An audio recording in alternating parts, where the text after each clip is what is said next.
नमस्कार दोस्तों, ये हमारा नेक्स्ट लेक्चर है और आइए हम देखते हैं इस ऑर्डर में सेंटेंस को। सेंटेंस में हमने जो है पार्ट ऑफ सेंटेंस में हमने आपको बताया था सब्जेक्ट और प्रेडिकेट। इसी के साथ हमने आपको को अटैच करके काफ़ी चीज़ें बताई थी।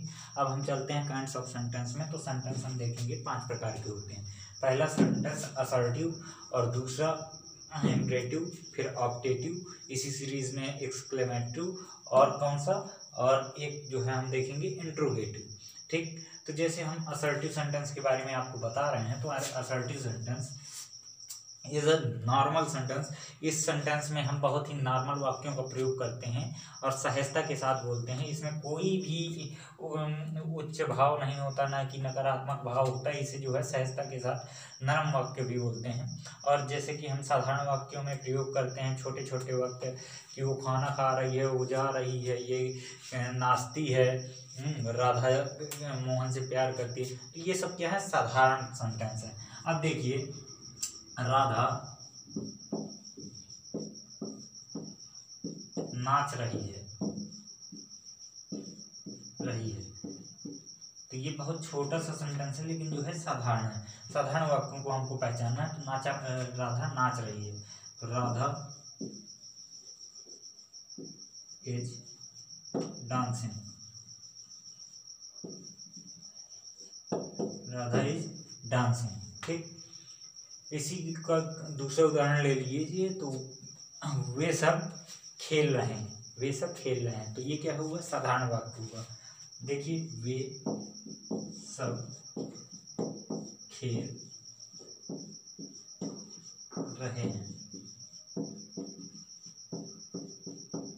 तो दे आर डांसिंग। वे सब खेल रहे हैं, they are playing, they all are playing.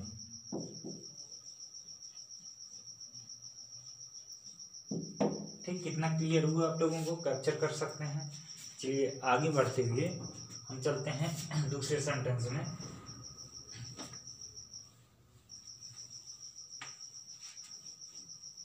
दूसरा सेंटेंस हमारा कौन सा है, इंट्रोगेटिव।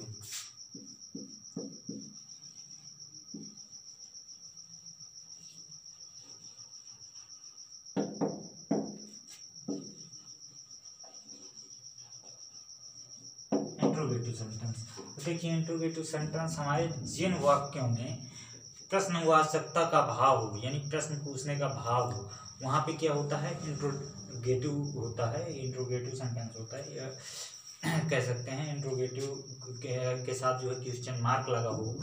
ठीक है, कुछ चीजों में ऐसा होता है कि प्रश्नवाचक शब्द तो आता है, लेकिन उसमें प्रश्नवाचक भाव नहीं रहता। जिसमें जो है शब्द आए लेकिन भाव ना रहे, मेन चीज क्या है, हमारा भाव। यदि वहां पे भाव नहीं सेंटेंस में, तो वो प्रश्नवाचक नहीं है। ठीक, वो मैं बताऊंगा आपको आगे कैसे। लेकिन जो है जिसमें से प्रश्नवाचक शब्द, वर्ड, क्वेश्चन वर्ड एंड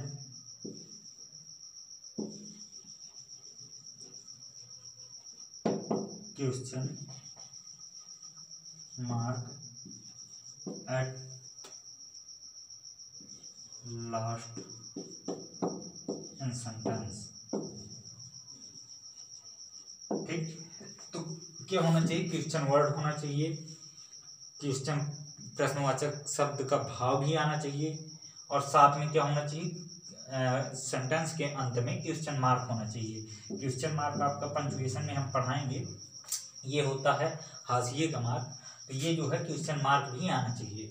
जैसे हम कहते हैं, वेयर आर यू गोइंग,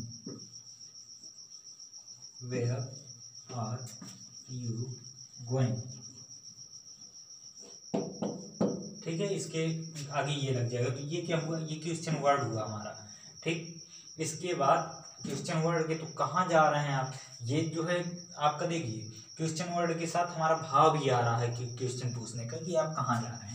ठीक, इसके आगे जो है क्वेश्चन वर्ड लगा हुआ, क्वेश्चन मार्क लगा हुआ, तो ये सेंटेंस आपका कौन सा हुआ, ये इंट्रोगेटिव सेंटेंस हो गया। ठीक, इसी के साथ एक दो एग्जाम्पल से आप लोग और समझ सकते हैं।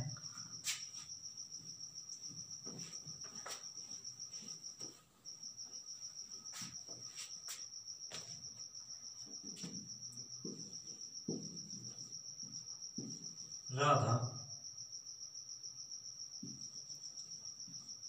asked to माँ यशोदा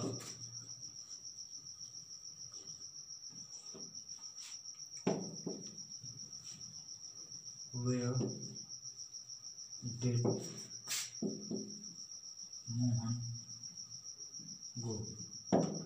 तो राधा माँ यशोदा से क्या पूछती है कि मोहन कहाँ गए। ठीक है, तो ये क्या हुआ, तो देखिए राधा ने पूछा किससे, माँ यशोदा से, कि जो है मोहन कहाँ गए। तो यहाँ पे क्वेश्चन वर्ड आ गया, आस्क पूछती है, ये हमारा वेयर, और ये अब व्हाट इज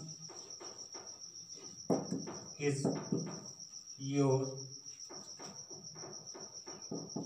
फादर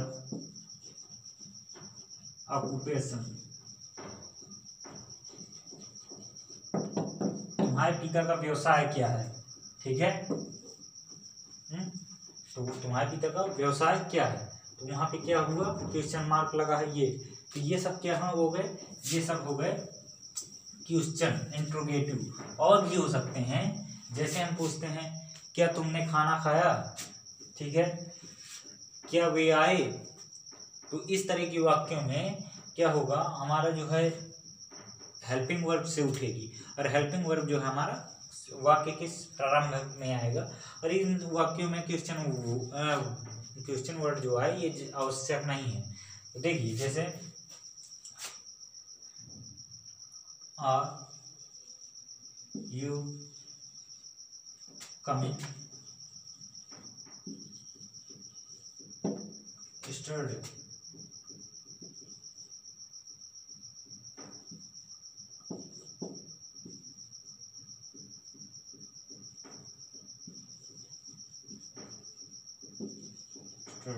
ओके। तो जो है कि आप कल आए। ठीक है, और भी सेंटेंस है, जैसे दूसरा वाक्य आप देख लीजिए,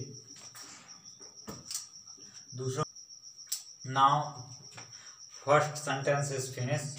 what is the first sentence, assertive, second is the interrogative, and the third is, let's begin a third sentence, what is imperative.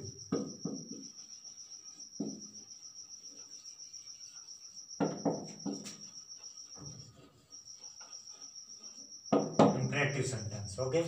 तो what is the requirement of imperative sentence। imperative sentence की जो है कैसे हम पहचानेंगे, how to we recognise the imperative sentence, कि imperative sentence क्या है। तो देखिए imperative sentence में जो है हमारा क्या होता है, विश, ब्लेस, क्रश। ठीक है, तो इस तरह के जो है ये हमारा क्या है, विश है, किसी के लिए हम जो है प्रार्थना करें। ठीक, या किसी के लिए हम जो है ब्लेस करें। इसके साथ प्रे भी जोड़ लीजिए, प्रे शब्द, एक प्रे शब्द भी आता है, प्रे हो, या तो फिर किसी के बारे में बद्दुआ मांगे, इसका बद्दुआ होता है। ठीक है, विश का दुआ होता है। तो इस तरह से हम किसी के बारे में प्रे करते हैं, ये विश करते हैं, ये ब्लेस करते हैं, ये क्रश किसी के बारे में होता है। तो ये सब जो है किसके अंतर्गत आते हैं, इंपरेटिव सेंटेंस में। अब विश कैसे, विश जैसे कहते हैं कि कह दिया जाए कि ईश्वर करे कि तुम कलेक्टर बन जाओ। ठीक, तो ये क्या है, ये विश है।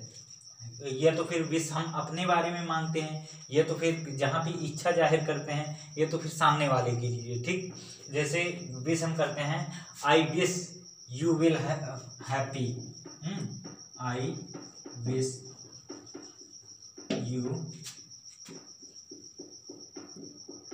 Will happy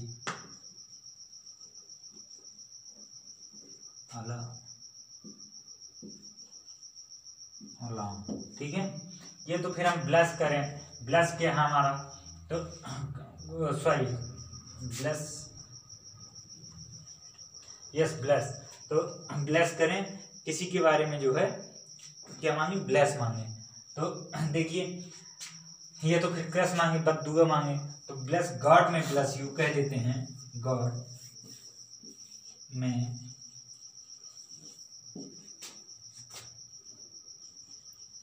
bless you a long life. ठीक, गॉड में bless you a long life, ये हो गया इसका उदाहरण। अब क्रस, क्रस क्या है? किसी के बारे में बद्दुआ निकालनी है तुम भाड़ में जाओ, तुम ये करो, तुम वो करो, नरक में जाओ, तो ये सब क्या है? बद्दुआएं हैं। क्रस, जब आत्मा में जो है किसी के खिलाफ ढेर सारी चीजें भरी हों और हम उसके लिए क्या निकालें? बद्दुआएं निकालें, तो वहां पे क्या हो जाता है? क्रस हो जाता है। कैसे? अब क्रस का उदाहरण समझिए, जैसे कहते हैं go to hell, go to hell. ठीक, एक प्रे का उदाहरण सुन लीजिए आप। प्रे जो है क्या है? प्रे प्रार्थना है। यदि हम किसी से प्रार्थना करें कि हे ईश्वर ऐसा हो जाए, है ना, ये तो फिर किसी के बारे में जो है क्या करें? किसी के बारे में, ये तो फिर अपने बारे में प्रे करें, है ना। जैसे कहें God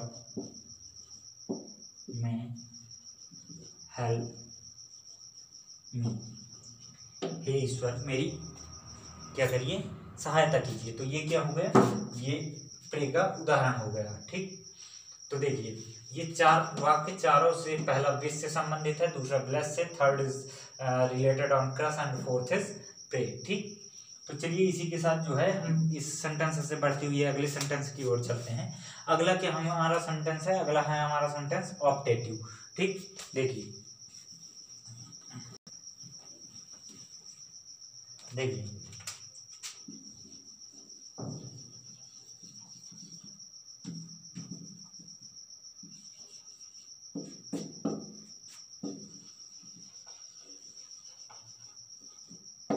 optative sentence. What is the requirement of optative sentence? How do we recognize the optative sentence? हम कैसे पहचानेंगे कि optative sentence क्या है? इसे आइडेंटिफाई कैसे करेंगे? इसे रिकॉग्नाइज कैसे करेंगे? ठीक है, तो इसके लिए कुछ आवश्यक शर्तें होती हैं। शर्तें क्या होती हैं?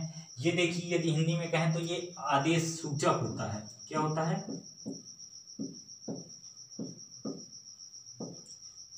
आदेश सूचक। ठीक, तो इसमें जो है ऑर्डर या कमांड, इस तरह के शब्दों से रिलेटेड वाक्य होते हैं। तो इसमें ज्यादातर आदेश, जैसे sit down,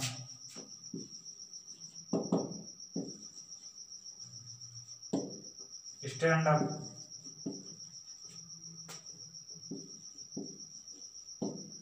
don't make a noise,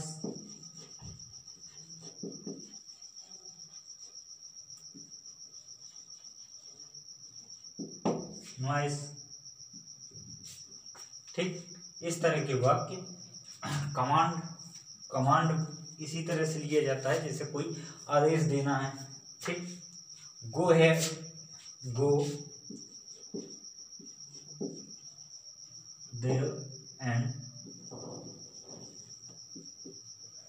take a chair to me. ठीक है, इस तरह से ये जो है कमांड में देना या ऑर्डर देना, इस तरह के शब्द किस में आते हैं? इस तरह के शब्द या सेंटेंसेस जो है आदेश सूचक वाक्यों में प्रयोग किए जाते हैं, जो कि ऑप्टेटिव सेंटेंसेस के साथ प्रयोग होते हैं। ठीक है, ये आपका फिनिश हुआ सेंटेंसेस का लेक्चर। आपको अगले लेक्चर में क्रिएटिव एजुकेशन के साथ मैं अमर सिंह मिलूंगा फिर। नमस्कार।